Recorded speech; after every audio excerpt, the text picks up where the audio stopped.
Hello and welcome back to our day 7 of 100 English journey. আজকে আমি তোমাদের সাথে শেয়ার করব 3 most effective methods that will rapidly increase your vocabulary. So let's jump into it and let's level up our vocabulary. Okay? So our first method is word family. So অনেকে প্রশ্ন করতে পারে যে how can it be possible that word have their own family? It is really possible, believe me, it is really possible that word have their own family. For example, আপনি একটা word শিখেছেন, সেটা হচ্ছে ক্রিয়েট, ওকে? So এই ওয়ার্ডের সাথে সাথে যখন আপনি আরও অনেকগুলো এটার সাথে ইন্টিগ্রেটেড আরও অনেকগুলো ওয়ার্ড আছে, যেই ওয়ার্ডগুলো যেমন আপনি শিখলেন যে ক্রিয়েশন, ক্রিয়েটিভিটি, ক্রিয়েটিভ, ক্রিয়েটর। যখন একটা ওয়ার্ড আপনি শিখেছিলেন হচ্ছে ক্রিয়েট, ওটার সাথে যখন আরও অনেকগুলো ওয়ার্ড, যখন ইন্টিগ্রেটেড ওয়ার্ডগুলো শিখে ফেলবেন, তখন আপনার ভোকাবুলারিটা আরও অনেক বেশি স্ট্রং হবে। And believe me, it is really helpful in your speaking journey. And vocabulary is the most important thing in the speaking journey. So just practice this method and try to learn more vocabulary. Well, our next method is নতুন word use করা। আপনি একটা নতুন word শিখলেন, but you just keep in your mind, but you don't use in your daily conversation. এটা কিন্তু ধীরে ধীরে আপনি যদি ওটা ইউজ না করেন, ওটা ভুলে যাবে।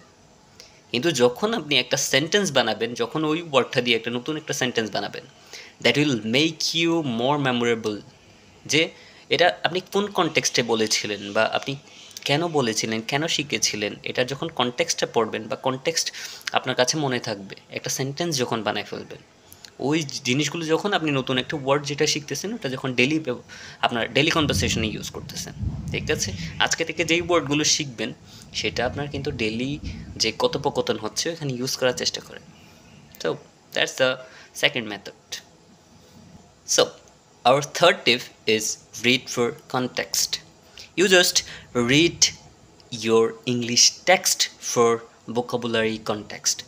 যখন আপনি এই কনটেক্সটে একটা কনটেক্সট সেট আপ করে নেবেন যে আপনার ওয়ার্ড শিখতে হবে, তখন আপনি যে জিনিসগুলো পড়তেছেন, আপনি ইংলিশ বই পড়তে পারেন, আপনি মুভি দেখতে পারেন, আপনি ওয়েব সিরিজ দেখতে পারেন, বা সোশ্যাল মিডিয়ায় বিভিন্ন পোস্ট আছে, সেই জিনিসগুলো দেখতে পারেন। যখন ওটা ভোকাবুলারি শিকার কনটেক্সটে যখন আপনি পড়বেন, তখন এখান থেকে যে নতুন ওয়ার্ডগুলো দেখতেছেন, সেগুলোর সাথে সাথে নোট ডাউন করেন, দেন মেক এ সেন্টেন্স।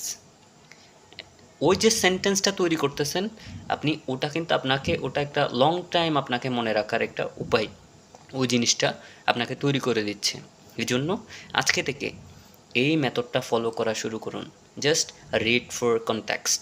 আপনি কোন কনটেক্সটে পড়তেছেন ওটা ফাইন্ড আউট করেন এবং সেটা পড়া শুরু করেন। And this is the third tip and most useful tips in your speaking journey. So আপনাদের জন্য একটা বোনাস টিপ, সেটা হচ্ছে ইউজ ফ্ল্যাশ কার্ডস। এটা হতে পারে ফিজিক্যাল, আর এটা হতে পারে একটা অ্যাপ আছে Anki. You just use this app and ওই যে ফ্ল্যাশ কার্ডে করে আপনি যে ওয়ার্ডগুলো যখন রিভিশন করবেন, ওটা কিন্তু অনেক দিন পর্যন্ত আপনার জন্য সাস্টেনেবল একটা অ্যাসেট হিসেবে আপনার কাছে থাকবে স্পিকিং জার্নির জন্য, ঠিক আছে? So that's for the day and this is the lesson for this day. আমাকে জানাও আজকে কোনটা ইউজ করবে তোমরা, আজকে কোন মেথডটা ইউজ করতেছো, আর কমেন্টে জানাও। And don't forget to subscribe our channel and follow our content regularly. Thank you. I love you also.